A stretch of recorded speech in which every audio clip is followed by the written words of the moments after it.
Iran కు మరొకసారి America president Trump warning ఇచ్చారు. హర్మూజ్ ను తెరవకపోతే దాడులు తప్పవని హెచ్చరించారు. ఎప్పుడూ లేని విధంగా ఇరాన్ పై దాడులు చేస్తామని ప్రకటించారు.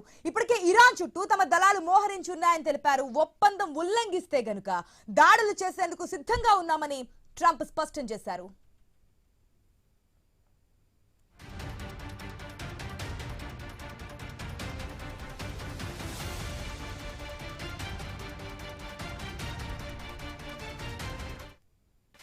అయితే యుద్ధం ముగింపుపై పూర్తి స్థాయి ఒప్పందం అమలయ్యేంత వరకు అమెరికా యుద్ధ నౌకలు, విమానాలు, సైనిక సిబ్బంది, ఆయుధాలు ఇరాన్ పరిసర ప్రాంతాల్లోనే ఉంటాయని ట్రంప్ స్పష్టం చేశారు.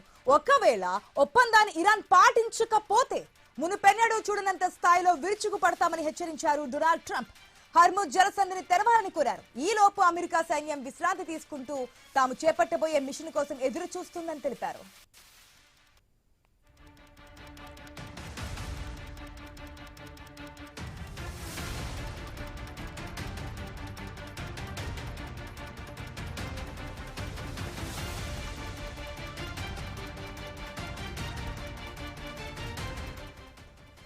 ఇరాన్ కు మరొకసారి అమెరికా ప్రెసిడెంట్ ట్రంప్ వార్నింగ్ ఇచ్చారు. హర్మూజ్ ను తెరవకపోతే దాడులు తప్పవని హెచ్చరించారు. దానికి కారణం ఏంటి? ఇజ్రాయెల్ లెబనాన్ మీద అటాక్ చేసింది. లెబనాన్ మీద అటాక్ చేస్తే కాల్పుల విరమణ ఇక్కడ తప్పింది అని చెప్పి వెంటనే ఇరాన్ ఏం చేసిందంటే హర్మూజ్ ని క్లోజ్ చేసింది. అసలు కాల్పుల విరమణకి లెబనాన్ కి సంబంధం లేదంటుంది అమెరికా గానీ ఇజ్రాయెల్ గానీ. సో ఇది క్లారిటీ రావాలి. ఇప్పుడు ఇది తెరవాల్సిందే అంటూ కూడా ట్రంప్ హెచ్చరికలు జారీ చేస్తున్నారు. ఎప్పుడూ లేని విధంగా ఇరాన్ పై దాడులు చేస్తామంటూ ప్రకటించారు. ఒకవేళ హర్మూజ్ జలసంధిని ఓపెన్ చేయకపోతే గనక ఇప్పటికే ఇరాన్ చుట్టూ తమ దళాలు మోహరించున్నాయని తెలిపారు. ఒప్పందం ఉల్లంఘిస్తే దాడులు చేసేందుకు సిద్ధంగా ఉన్నామని ట్రంప్ స్పష్టం చేశారు. యుద్ధం ముగింపుపై పూర్తి స్థాయి ఒప్పందం అమలయ్యేంత వరకు కూడా అమెరికా యుద్ధ నౌకలు కావచ్చు, విమానాలు కావచ్చు, సైనిక సిబ్బంది, ఇటు ఆయుధాలు అన్ని కూడా ఇరాన్ పరిసర ప్రాంతాల్లోనే ఉంటాయంటూ కూడా స్పష్టం చేశారు ట్రంప్.